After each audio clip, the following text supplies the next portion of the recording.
Have you ever wondered what would have happened if Tanjiro's family never died? Well, I believe that the narrative of the story would change significantly, and here's why. With Tanjiro's family being all safe and alive, there would be no need for him to become a part of the Demon Slayer Corps, and he wouldn't have to suffer everything he has gone through so far. It would also mean that the story would have to choose another MC.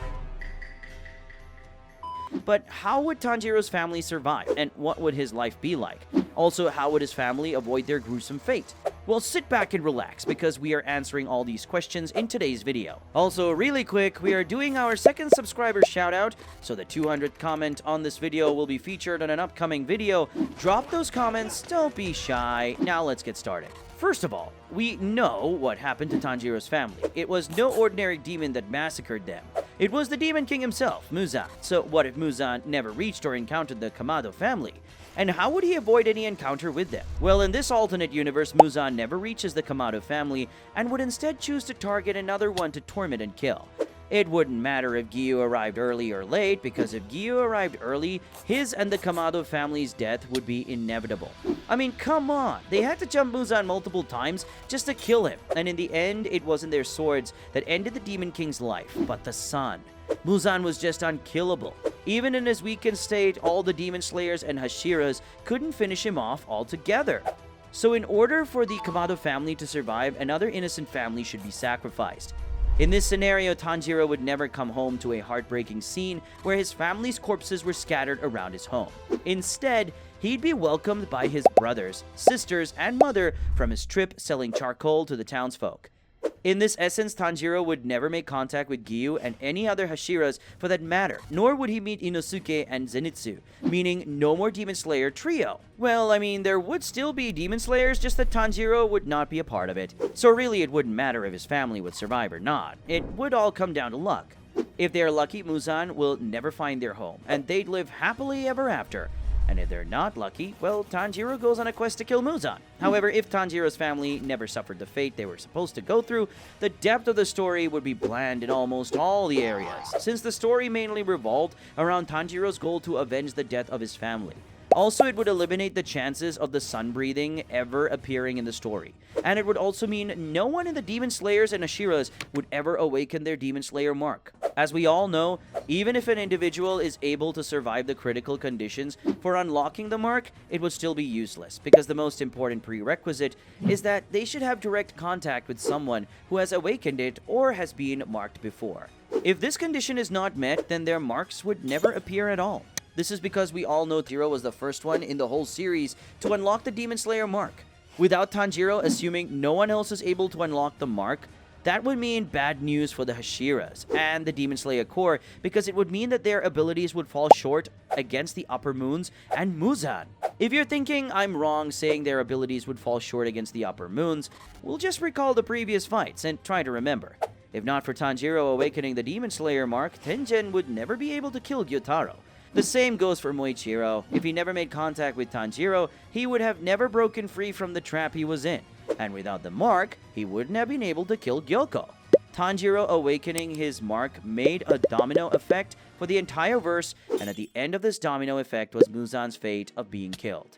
Aside from the Hashiras not gaining Demon Slayer marks, Muzan would also miss the chance of creating a demon that has the ability to conquer the sun, specifically Nezuko.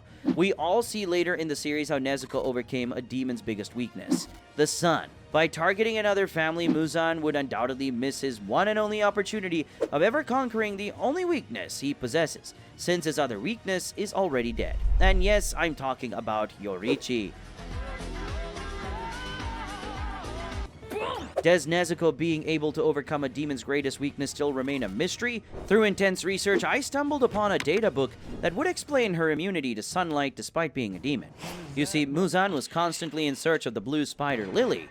This is important because in the second official data book of Demon Slayer, Tanjiro's mother once showed him the location of the blue spider lily, which flowered near the Kamado family's home. According to the data book, Tanjiro was the only child to ever see them blossom. But that doesn't mean his siblings didn't see them. Therefore, Nezuko might have seen and eaten the blue spider lily at some point, resulting in her becoming immune to sunlight as a demon. The same goes for Tanjiro, maybe because in the manga, he also became a demon and was immune to sunlight as well. If Muzan never attacked the Kamado family, his defeat would also never have arrived. He would never have to face the only breathing technique that gave him PTSD, and he wouldn't have had to face marked demon slayers in the end. Also, if Tanjiro's family was safe, he wouldn't have been able to meet the person responsible for Muzan's death, Lady Tamayo. I mean, come on, the poison she and Shinobu created was so effective that it immensely weakened Muzan, dulling all his abilities and eventually giving the demon slayers the chance to pin him down. Even though I said Muzan would miss the chance to create the first demon to walk the sun, it wouldn't mean he would never be able to conquer his greatest weakness eventually. The disappearance of Tanjiro in the story would mean good news for Muzan. A lot of things would go his way, and eventually, one way or another, he would be able to find the blue spider lily and become the perfect version of himself that he always envisioned. Another question we have is, if Muzan had not killed the Kamado family, how would Tanjiro's life be? I'm leaning towards a long, fulfilling, and peaceful life if his family was not murdered.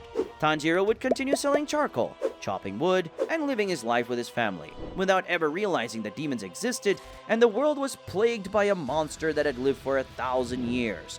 Tanjiro and his family would grow old together and see each other fulfill their dreams and have their own family. And being the eldest, Tanjiro would marry and pass down the ritual of the Hinokami Kagura dance to his descendants. I picture him living the exact same life his father was living, and would also die of old age. His new life would be lived to the fullest, without ever facing huge conflicts and struggles. In this variant of the story, the Hashiras and the entire Demon Slaying Corps would never know the existence of Tanjiro and vice versa. And I believe that without Tanjiro, the war between the Demon Slayer Corps and the demons would eventually come to an end, with the demons winning. If you're wondering why I said that, the answer is simple. Ever since Tanjiro appeared, lots of crazy things have happened, and all of them have been in the favor of the Demon Slayers. So in his absence, none of the ongoing plots of Demon Slayer would ever occur, hence the impending and overwhelming victory of the demons.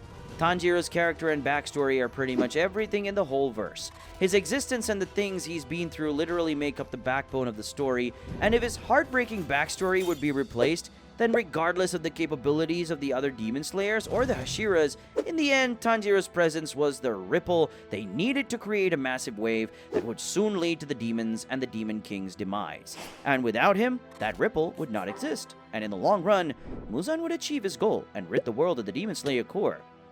Tanjiro is basically the second Yorichi in the series. To summarize everything, as long as the Kamado family avoids any contact with the Demon King, the entire story of the Demon Slayer manga or anime would still be action-packed, but Tanjiro's character would not be a part of this. It's more likely he would just be one of those side characters that would support the Demon Slayer Corps.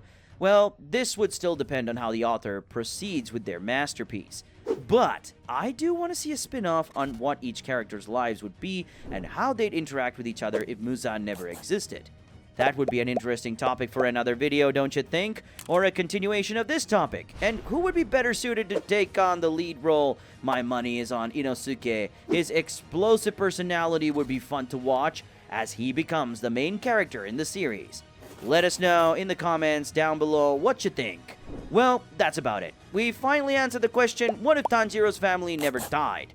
For more interesting videos like this one, don't forget to like, share, and subscribe, unless you want to be turned into a donut like you know who. Just kidding. See you in the next one. Thanks for watching.